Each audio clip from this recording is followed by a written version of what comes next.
Hello and welcome back to new Kerbal Space Program video, and again from the ESPH in a speed build. So what are we building today? What is today's mission? I got a request for Motorbike Rover a week ago, so now it's the time to actually do this. So it took me a bit of time to come up with an interesting video idea, because I thought just building a motorcycle rover, which the speed build raw footage was around 6 minutes, so would be kind of not the, in my opinion at least, not the most interesting video. So let's actually do this in a more interesting fashion. aka we're building this small little motorcycle rover, and then we're gonna send it off and have some fun with it over there. So you saw more or less the speed, well, more or less you saw the speed build, so off we go for a small little short drive on the runway, playing around with it a bit. Just as a small side note, you can activate and deactivate, or I could activate and deactivate the reaction wheel with the action group number 5, because having the reaction wheel on lets you pretty much control it, and having it off doesn't make you spin around when you're accelerating. Anyhow, we have now smacked the rover into the cargo bay of this new Mark II cargo SSTO, and now we are blasting off. So in the last couple of videos, I think even months, one could say, we've been to a lot of far away places.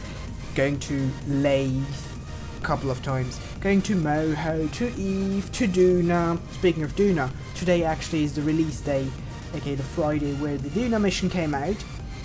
And so I decided, let's go back a bit to the channel basics, or channel themed things that I did in the past, aka SSTOs. So we are heading out in an SSTO to the moon. So we are going again to the moon. Yay, it's been already, well, it isn't really been that long since we really went to the moon with the entire Luna City and bringing the moon closer mini-series that we had. However, it still felt kind of good going back, or actually not going away too far from Kerbin again. So that's why I decided to go for the moon as our target. As for most of my SSTO videos, where we already have a few, I think like 13 or so SSTO videos in total or something like that on the channel, a pretty standard ascent, I'm sorry. Nothing really worth mentioning. If you want more detailed guide on SSTOs, check out the SSTO guide video, or videos. And just checking, we actually have 17 SSTO videos, so, well, there are a few. One other small thing to note, just generally speaking, small design thing, we have a bit more oxidizer than we really need on this mission, especially since we are already now almost in orbit. We are on a suborbital trajectory with 2000 meters per second of our orbital velocity, so we just need around 200-300ish now to get into orbit, and we still have almost, not quite, let's go with 1/3 of our oxidizer.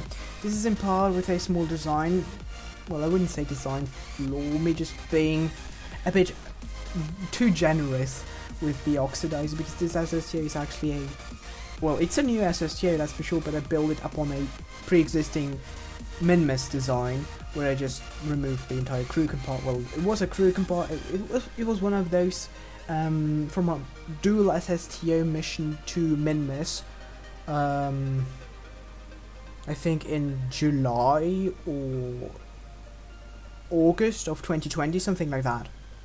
So now I just pretty much stretched out the fuselage and increased the oxidizer amount, so while stretching the fuselage, that kind of ruined a bit the ratio of liquid fuel to oxidizer. But at the end of the day, we can use the oxidizer to make, like you saw now, the transfer burn happen a bit quicker, since the nuclear engines are rather low thrust, well, rather low, they are very low thrust, and the rapiers, which are generally speaking not very well, they are not efficient at all. However, they provide better thrust, and since we already have the oxidizer, we might as well use them to make our life a bit easier.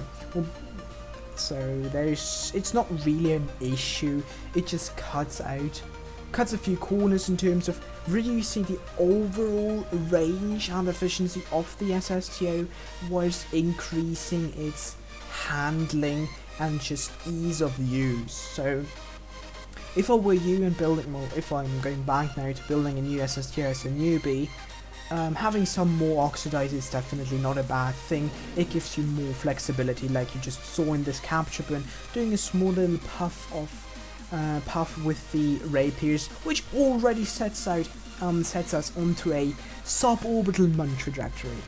At the end of the day, well, that means I'm not going to spend an orbit searching for a nice landing place, so just settle for the first place, or this crater here going down immediately.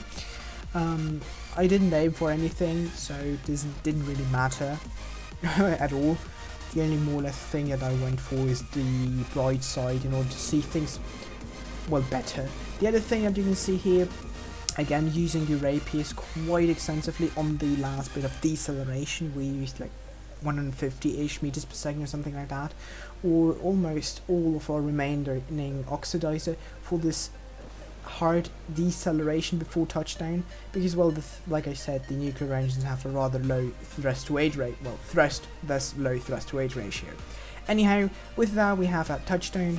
Not the most elegant I've ever completed, honestly, but that's just, you know, secondary, right? That's not the most important thing that is here, because the most important thing is obviously doing a safe touchdown. Anyways, with that being said, we're safely on the ground. We can detach or undock or just drop our small little bike, taking out our brave little Kerbin here, who is going to do the first bike performance. Wow. The first time riding a bike on another celestial body. And speaking of bikes in general, like I said already, I've never built a KSP bike equivalent, though I do personally kind of thought this is also very kind of thematic video, since now it's spring and thus the actual bike season is about to start, and I am also riding a bike. Well, that's me here, a small picture. I thought that would be kind of funny. So I'm actually looking forward to biking again, because I'm going to go and get my bike back this week actually. So at the time when you're watching this video, I probably got my bike already, like 1 or 2 days ago, because over the winter I'm sending it away, because there's no point in having a bike around having it in your garage throughout winter, since you're never using it. So might as well put it into a dealership so that they can do some services and check it out, so that it's perfect and ready to go once the new season starts. The other small little thing, we actually have a small RCS nozzle on the back there, so if you're not satisfied by the acceleration of the wheels, you can just activate the RCS and go off. And speaking of going off, here we are back in our SSTO and igniting our engines and heading off, or heading back off. Well, yeah, taking off from the Mun is not trivial. Well, it's kind of a pain in my personal opinion. I really hate taking off from the Mun, because you don't have any atmosphere that helps your wings to go up, and you don't have that low gravity. And then this happened. Wait, what just happened, you might ask, right? Well, that's a good question. So let's actually jump back and have a small little replay of this. This was super duper close, and we did not touch the surface of the Mun with the engine, no. We actually had one of the wheels on the far edge, whilst retracting, still kind of hit the ground, which then made us spin. And a bit later we finally stopped the spinning and we're back in control. Anyways, that was super close. I had almost a heart attack there. But everything worked out fine, especially after checking out the replay. That was a really interesting, really fun situation.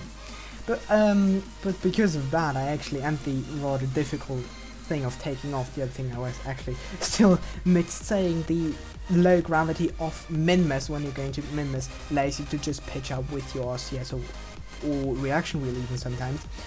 Makes it super easy taking off, and the gravity of the Mun is too strong for that, so you really should use, I'm usually trying to use a ridge or something like that to jump off, but it isn't working always perfectly.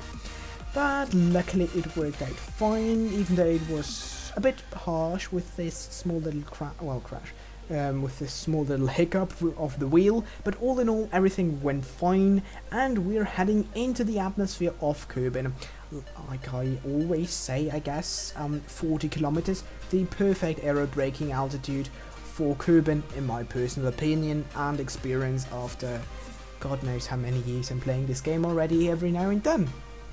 But after a couple of aero brakes, we are now in a, well, suborbital trajectory with a rather low apoapsis of just under, around 200,000 kilometers, putting us back into a stable orbit, 70 kilometers periapsis, waiting until the KSC is in a appropriate position, close to the periapsis, and on the daylight side. Like, these two are the conditions that I'm aiming for, because I want to have a daylight landing, and well, I'm trying to get to the KSC obviously. I want to have a daylight landing and, well, not use an enormous amount of fuel by burning a periapsis to get the apoapsis being the periapsis.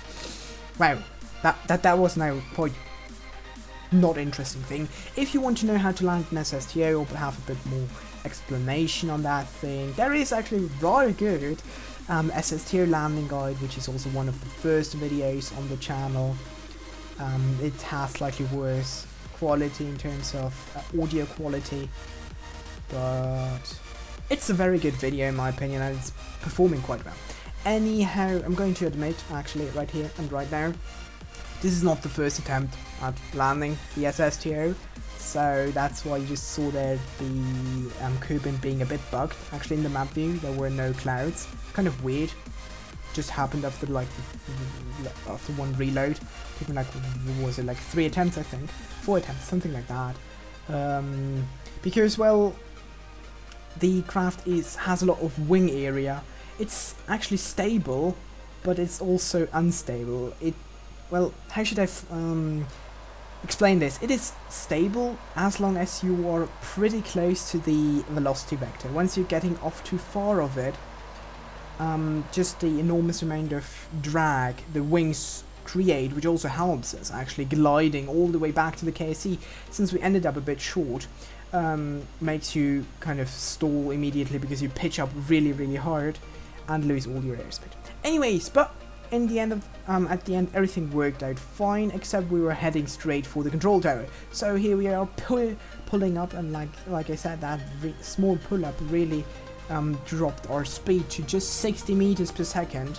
But luckily, like I also already said, we have an enormous amount of wings compared to the now empty dry mass of the craft, so we could still safely and very slowly and gently touch down on the runway and almost immediately stop. And with that being said, the mission is a perfect success. We are back at the surface of Kerbin at the KSC, and thanks for watching. Until next time, Spaceship signing out.